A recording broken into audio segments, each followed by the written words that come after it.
Girl here. There we go.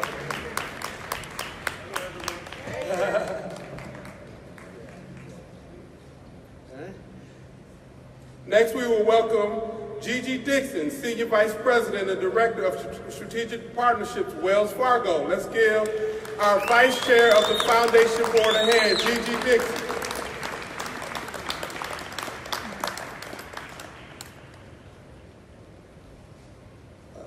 Missing somebody here. Who am I missing? We're going to stop there and allow Mr. Barnes and then Ms. Dixon to say a few words. Ladies first. There we go.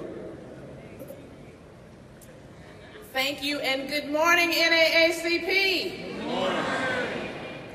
Well, I have to admit that my title last week was Senior Vice President and Director of Strategic Partnerships for Wells Fargo, and today it is Senior Vice President, Senior Director, External Relations and National Constituents, which I'm very proud to share with you, because if it were not for the shoulders that I stand on that walked the streets in the name of the NAACP and all of the other freedom fighters, I may not even be with Wells Fargo.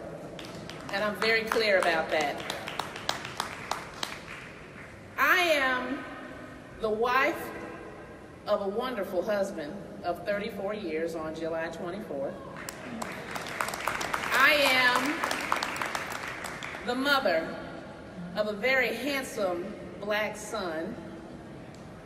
I am the mother of a beautiful black daughter. I am the mother of a gorgeous 5-year-old black granddaughter.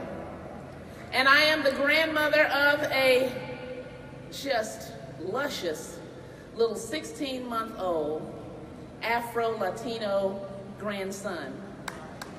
And so as I stand before you today to say thank you for standing with Wells Fargo through our moment of reestablishment. Thank you for working with us to help people maintain home ownership. Thank you for working with us at the ground level on Main Street, USA, for helping people with their financial capabilities. As I stand here just to humbly say thank you for all that you are, NAACP, and all that you do, I have to say that without the resources that we very humbly provide, and the resources of other corporate entities, and the resources of individuals like me who carry life memberships to the NAACP, none of this can happen the way that it needs to happen. And so, since 1998, Wells Fargo has invested more than $28 million in the NAACP. For the past 16 years, I've had the pleasure of managing that relationship. And for this year, our investment for the year is $1.5 million. And I proudly represent that on behalf of over 272,000 employees and our CEO. So thank you again for all that you do. And because I'm black and I'm proud, I'm even more proud to represent my company and to say, let's defeat hate and let's vote.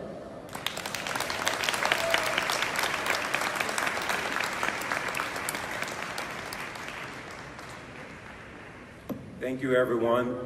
Let's give it up for Gigi and Wells Fargo again, please. I don't know if you heard what she just said, but I think she said $28 million to this organization. She deserves a large round of applause. I don't know, please, yes, thank you. I'm not sure if I should have been a gentleman and let her go first, because what a tough act to follow. I am extremely proud to be here representing the UPS and the UPS Foundation. I will be celebrating on February the 8th, 40 years with that wonderful organization. I had no intention on being with that company, this company, for so long. I started unloading trucks in New Orleans and worked my way through college and worked my way up became an industrial engineer, and in 1998, I think the NAACP came to New Orleans in 2000, but in 1998, they asked me to volunteer. It was my first volunteer opportunity, and the next day I was a community relations person, and I've been a community relations person ever since.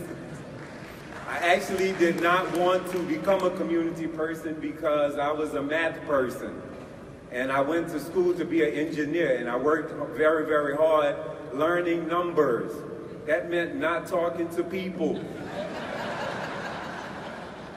And when they asked me to become a community person, I fought. And I said, you want me to blow up balloons and give parties? Is that what I'm gonna be doing with my life?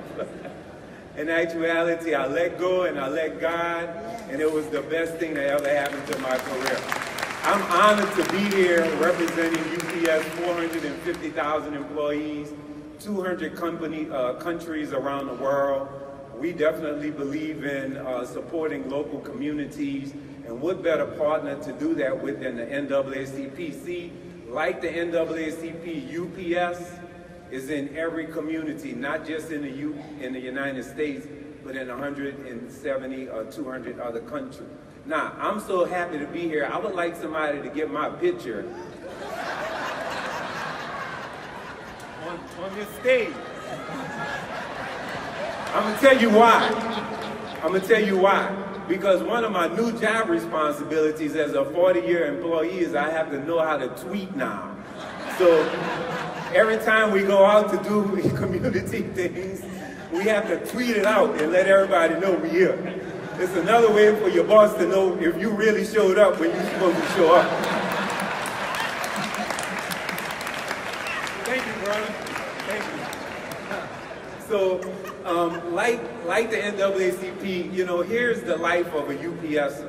So a UPSer comes into the building around 8:30 in the morning, and there's a group of people that are loading your trucks overnight. I used to be one of those. And then when you leave from loading the trucks, you go to college. And then you go about the rest of your day having fun. Well, that's how I started at UPS. It was just supposed to be beer money. And it turned into a 40-year career. So when those drivers that you see in your neighborhoods and in your office buildings come to work, they're only in the UPS facility for a very short period of time. So they come in around 8:30 and they're usually out of the building by 9 o'clock. We don't get to see them again until 7:30, 8 o'clock at night.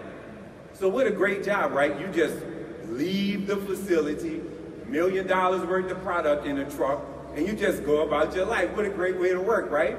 No boss, you're your own boss and you're delivering packages. But one thing about delivering those packages, you get to knock on doors.